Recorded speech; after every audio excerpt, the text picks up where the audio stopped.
మీరు మీరు మెగాస్టార్ అవ్వకముందు మీరు కూడా ఒక మిడిల్ క్లాస్ ఫ్యామిలీ నుంచి వచ్చారు. వీళ్ళంతా మీరు ఈ సక్సెస్ చూసే ముందు all of you have come from struggling families, wanting to change your life, wanting big dreams. We wanted to know, I personally wanted to know, మీకు మీ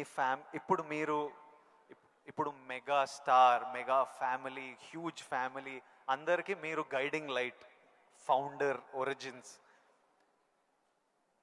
ఇవన్నీ అవ్వకముందు మీకెవరు ఒక ఫ్యామిలీ స్టార్? మీ ఫ్యామిలీ స్టార్ ఎవరు? కోర్స్ మా నాన్నగారే నా ఫ్యామిలీ స్టార్. నాన్నగారు ఎవరికైనా సరే ఆయన ఫ్యామిలీని ఎలా చూసుకుంటారు అనేది నేను ఆయన దగ్గర నుంచి నేర్చుకున్నాను. నాకు మా ఫ్యామిలీ హీరో అయినా, నా ఫ్యామిలీ స్టార్ అయినా మా నాన్నగారే. మా అమ్మకు 5-6 మంది చెల్లెళ్ళు ఉండేవాళ్ళు. మా తాత చనిపోయారు, వీళ్ళ దిక్కులేని వాళ్ళు అయిపోయేవాళ్ళు. మా నాన్నగారికి అరాకొరా జీతం అయినా సరే ఆ జీతంలో వాళ్ళ మరదలను కూడా చేరదీసి అందరికీ పెళ్ళిళ్ళు చేసి వాళ్ళందరినీ తన బిడ్డలా చూసుకున్నారు. నాకు అనిపించింది ఫ్యామిలీ వాల్యూస్ కాపాడుకోవడానికి ఒక వ్యక్తి అనేవాడు నిర్ణయించుకుంటే వాళ్ళకి ఎలాంటి ఢోకా లేదు.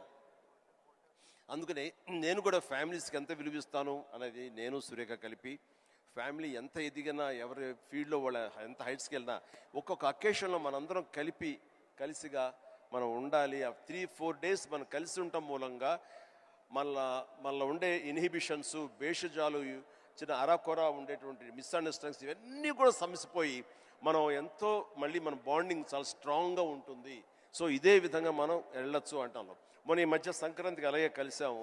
దానికి ఎన్ని నెలలు ఎఫర్ట్స్ ఉన్నాయో తర్వాత పక్కన పెట్టి, ఎందుకంటే అందరూ సెలబ్రిటీసే కాబట్టి. బట్ దాని రిజల్ట్ ఏంటి, అమెరికా మేము వెళ్ళినప్పుడు ఏమంటే ఆ ఫోటో చూస్తుంటే ఇంత బిజీ పీపుల్ ఇలా కలిసి సంక్రాంతి బాగా స్పెండ్ చేస్తున్నారే, మనం ఇలాగే ఉంటాము, మనం కూడా అనుకుని కలవచ్చు కదా, ఎందుకు కలవు అనేది ఆ ఫోటో మాకు ఎంత ఇన్ఫ్లుయెన్స్ చేస్తుంది. ఆ పిక్చరు ఇది మీరు ఎంత గ్రేట్ మెసేజ్ ఇచ్చారు మీరు అనేది అంటుంటే, ఓ థ్యాంక్ యూ అనుకున్నాను.